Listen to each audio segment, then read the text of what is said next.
Fala pessoal, sejam todos bem-vindos para mais um vídeo em que vocês pediram, insistiram e nós estamos aqui para tratar, para comentar editais. Saiu o edital aqui no Rio Grande do Norte, do MPF, e aí nós temos vários municípios que vão ter aberturas de vagas, né? Várias regiõezinhas aqui no nosso Rio Grande do Norte que vai ter vaga para estágio. E sobre isso nós vamos comentar sobre as informações do edital, que eles foram até o dia 24 desse mês de junho, e também vamos comentar sobre o conteúdo programático, como vocês podem estudar para ter uma estratégia melhor para essa prova. Vocês têm aí um mês inteiro de julho para estudar, porque a prova é no final de julho, né? Dia 31 de julho, essa bendita prova. Então, se você quer garantir o seu estágio, ser bem remunerado, ter uma experiência boa, bem remunerado como estagiário, né? Que a remuneração do estagiário do Ministério Público Federal é muito boa. Ser bem remunerado e ter uma experiência muito boa no Ministério Público Federal, inclusive um dos nossos professores, o professor Daniel, do processo penal, ele é, né, assessor do Ministério Público Federal, tem uma história lá muito legal, né? Fala várias vezes como é importante para ele a atuação lá, como ele aprende lá investigações criminais. Olha só, você podendo participar como estagiário de algumas investigações envolvendo interesse da União, principalmente esses crimes de colarinho branco. Será que você pode parar um negócio desse? Potência. Vamos ver. Passa a prova para saber. E para fazer essa prova para saber, para passar, assiste esse vídeo. Vamos embora. Então, primeira informação. Você tem que estar do 4 semestres para cima, basicamente, né? Segundo ano da faculdade, 4 semestres para cima para fazer.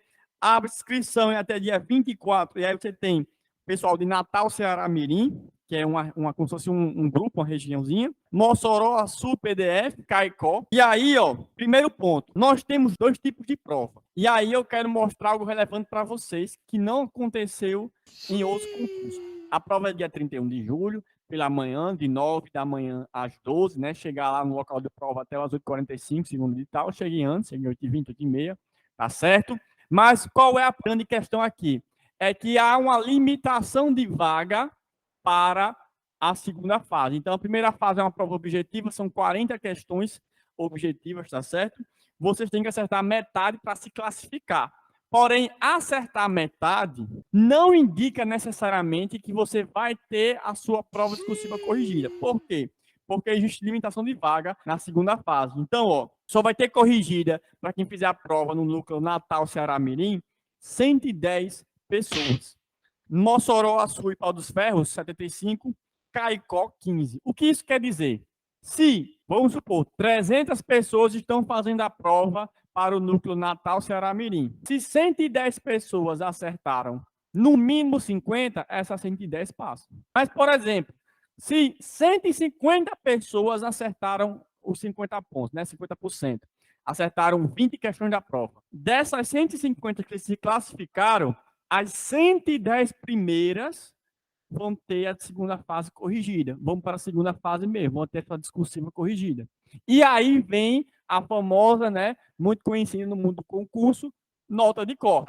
Por quê? Você pode ter a nota mínima para ser classificado, mas não ir para a segunda fase. Por quê? Porque os 110 primeiros, por exemplo, vamos supor que os 110, o número 110, o que ficou em 110 acertou 57 pontos, né? 57 pontos, acertou ali, vamos supor, 28, acertou 30 questões, então ficou com 60. Quer dizer que você pode ter acertado 28, 29, mas você não vai para a segunda fase, apesar de ter tirado a nota mínima. Por quê? Porque você não está dando nota de corte.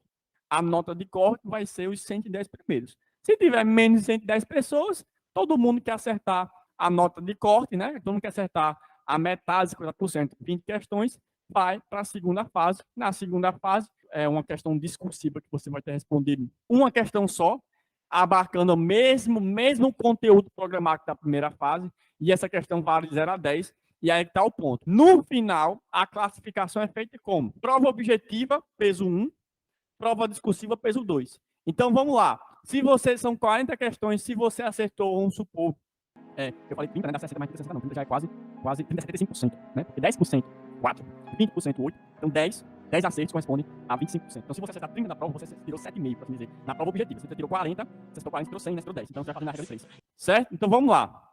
Olha só.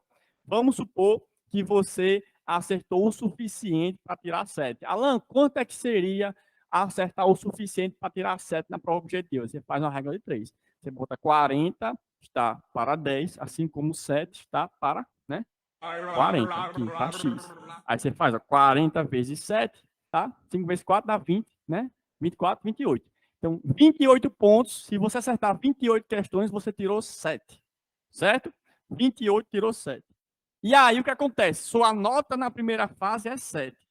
Só nós somos de humanas, então vamos com calma. Sua nota na primeira fase é 7. A sua nota na segunda fase, se você classificou dentro das vagas, lembrando, 110 vagas Natal, Ceará, Mirim, 75 vagas Mossoró, Açu, PDF, 15 vagas Caicó. Aí vem a nota da segunda fase. Então, na sua discursiva, vamos supor que você tirou 7 também. 0 a 10 você tirou 7.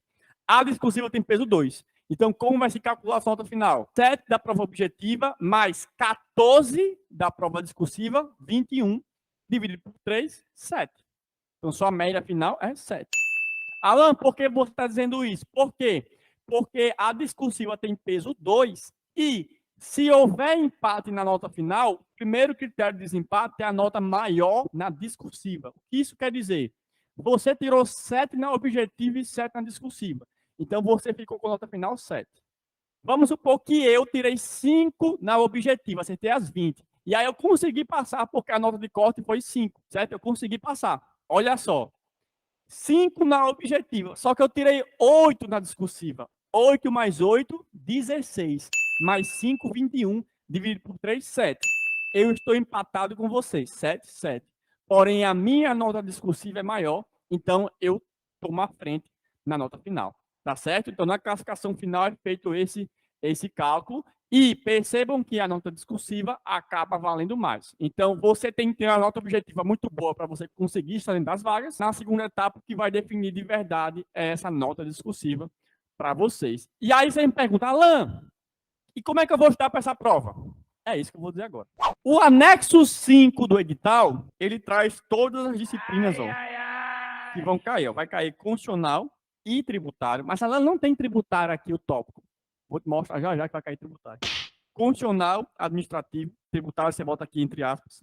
Aí, civil, processo civil. Aí, ó, penal, processo penal. 6 disciplinas, em tese. Alan, você falou de tributário. Eu não estou vendo tributário. Constitucional, pessoal, perceba que ele tem uns tópicos aí que vai cair de constitucional e ele vai até o quê? Advocacia e defensoria. O artigo 140, 130 e poucos, 135, 136, mais ou menos. 135. Né? Defensoria Pública começa em 134, aí vai, salvo engano, até o 135. Daí, ele dá um pulo e ele vai para da tributação e do orçamento, que é o artigo 145. E esse tópico, ele termina nos 169, que aí começa da ordem econômica e financeira. Então, constitucional não cai constitucional inteiro. Cai essa parte inicial, basicamente quase tudo, até o 134, 135, a parte da defensoria e advocacia pública. E aí, pula para tributação e orçamento, que é 149 a 169. 145, perdão, a 169. 145 a 169 é a matéria de direito tributário que está presente na Constituição. Então, não vai cair tributário do CTN, do Código Tributário Nacional. Não vai cair tributário das leis federais. Vai cair o tributário dentro da Constituição, que são princípios tributários que também falando sobre os impostos, os tributos, né? Impostos da União, tem lá falando, regulamentação tributária, tem muita coisa de tributário que está na Constituição nesse período aí, de 145 a 169. Então, dos tributos, você vai ter muitos tributos referentes à União, tá certo? Principalmente os impostos, como definir a competência, tal. Você vai ter isso, você vai ter principalmente os princípios também do direito tributário. E as limitações do poder tributar, que são os princípios, que é um assunto que está presente nessa área do direito tributário dentro da Constituição. Então, no constitucional, você tem um constitucional muito bom aí, uma matéria de constitucional muito boa para estudar, porque não cai tudo, certo? A partir aí do artigo 136 ou 137, essa parte de intervenção federal, não sei o quê. Então, do estado de sítio, na verdade, estado de sítio, né? Estado de defesa, tal, estado de sítio. Aí, essa parte não vai cair a parte tributária, depois a parte da ordem econômica e a ordem social, lá para o final também não vai cair. Então, é uma parte de constitucional um pouco mais enxuta. Porém, os outros assuntos são gigantes. Direito administrativo é praticamente tudo. processo civil, processo penal, praticamente tudo. E aí o que acontece? O que acontece é, direito penal e direito civil é onde eu quero chamar a atenção de vocês. Por quê? No direito civil, se você pegar o conteúdo programático, você vai ver que os pontos 1 a 6, que termina com negócio jurídico e prescrição e decadência, o ponto de direito civil 1 a 6 é a parte geral. É como se fosse um semestre da faculdade. É o direito civil 1 da sua faculdade, parte geral. Então, direito civil vai cair, ó, parte geral, 1 a 6. Aí o 7, direitos reais, que na maioria das faculdades vai ser civil 5. Aí vai cair, né, direitos reais, aí vem pós-propriedade, né, direitos reais, tal, tudo do mesmo assunto. Aí obrigações, na maioria das faculdades, direito civil 2, obrigações. Contratos, teria já contratos, direito civil 3 e contratos espécies, normalmente direito civil 4, ou algumas faculdades fazem numa cadeira só, certo? Depois, responsabilidade civil. Aí, qual o detalhe? Perceba, em direito civil não cai sucessões de família. Então, já sai um assunto muito difícil, né? Que a maioria das pessoas vai ver no final do curso. Então, se você está no meio do curso e ainda não viu, fique tranquilo. Mas, percebam que, no ponto 12 de direito civil, tem falando da responsabilidade civil do consumidor. Então, você não vai estudar o Código de Defesa do Consumidor, mas você vai estudar a responsabilidade civil do consumidor, saber diferenciar responsabilidade civil, que é o ponto 12 no direito civil, e responsabilidade civil no direito do consumidor, certo? Não. E aí o ponto 3 é um ponto importante, registros públicos. Registros públicos pode ser a Lei 6.015, que é a lei de registro público aqui no Brasil, certo? Se for isso, é um assunto também gigantesco. Então, direito civil aqui, foquem na parte geral do direito civil, né? Artigo 1 até o 205, 206, que é a parte de prescrição e decadência. Aí, direitos reais, obrigações, aí, contratos e responsabilidade civil. Aí você pegou muita coisa do direito civil. Responsabilidade civil, apesar de ser um assunto um pouco mais difícil, assim, parece difícil, mas é um assunto muito tranquilo. Não. Processo civil, processo penal, como eu falei, basicamente tudo. Então, é bom vocês estudarem aquilo que vocês já têm um domínio, da parte de recurso no processo civil, a parte de recurso no processo penal, porque normalmente assuntos de recurso são assuntos que as bancas gostam de cobrar. Então, se você ainda não pagou essa matéria, não pagou essa cadeira, dê uma estudada nos recursos para você entender, tá certo? Porque pode vir uma questãozinha ali. E no direito penal, ele parece muito com o direito civil nessa parte do conteúdo programático. Se você pegar do ponto 1 ao 8 do direito penal, é a parte geral, certo? Direito penal. Então, do artigo 1º até a parte de prescrição, né, que é a parte de extinção da punibilidade. E aí, a partir daí, começa os crimes em espécie.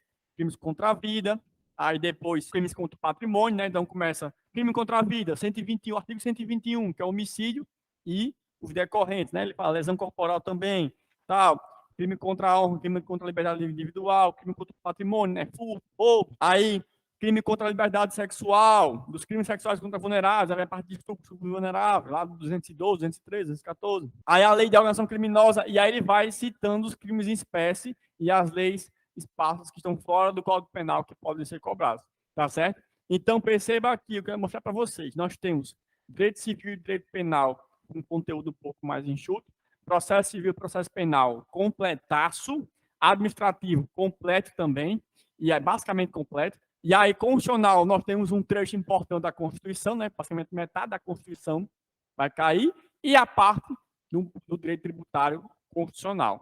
Ok? Se o edital não me dá nenhum direcionamento, como assim, Alan? Se ele não diz que tal disciplina pesa mais que a outra, eu vou tentar conseguir as minhas 20, nas que eu sei, né? Então, se eu tenho 6 disciplinas principais ali, tributário dentro constitucional, então, se eu tenho 6 disciplinas, 40 questões, eu vou ter ali 6 questões para cada disciplina, talvez algumas questões com 7, algumas disciplinas com 7 questões, então vai ser mais ou menos aí. E aí você pega direito civil, direito penal, a parte de processo civil e processo penal que você já tem um domínio por estar estudando, se você está no 4º período, você já provavelmente já está pagando, já pagou o termo do processo civil 1, está pagando isso, então você tem a parte geral do processo civil bem consolidada, assim como a parte do processo penal. Não. E aí, no constitucional, a maioria de vocês já pagaram, então estudem a parte constitucional, civil, penal, tá certo? Aí vocês vão já conseguir umas questões relevantes para a prova, e aí vai no processo civil e processo penal que vocês já estudaram. Alan, e administrativo? Administrativo, pessoal, seria uma disciplina que eu deixaria um pouco de lado, porém, qual é a questão? A questão é que, direito administrativo, pode vir na questão discursiva, porque a questão discursiva deixa claro, pode cair qualquer coisa do conteúdo programado. Então, o melhor dos mundos é você tentar pegar os assuntos principais, você bater a parte geral de cada assunto desse, incluindo o direito administrativo para a sua prova. Você tem um mês, então você tenta dividir aí cada dia da sua semana, 5 dias na semana, você vai cada dia uma disciplina e aí você vai revezando. São 6 disciplinas, então você começa, por exemplo, constitucional, administrativo, penal e processo penal, e no outro dia você faz revisão. Aí depois você volta. Constitucional, administrativo, civil, processo civil, revisão. Aí, constitucional, administrativo, penal, processo penal, revisão. Aí, provavelmente, você vai terminar constitucional aqui. Então, você vai fazendo esse ciclo até terminar constitucional administrativo, aí você vai colocando a penal e processo penal junto.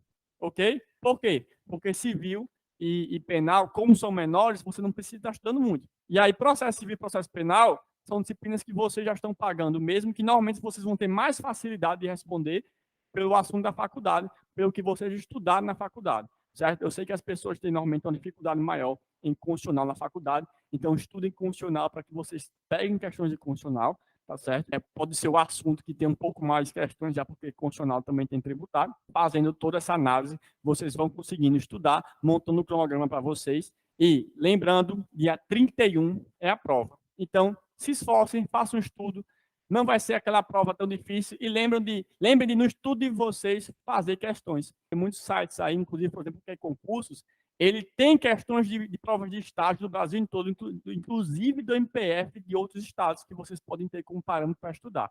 Beleza? Forte abraço, boa prova, bons estudos. Qualquer dúvida, manda aí embaixo. Se inscreva no canal e até a próxima.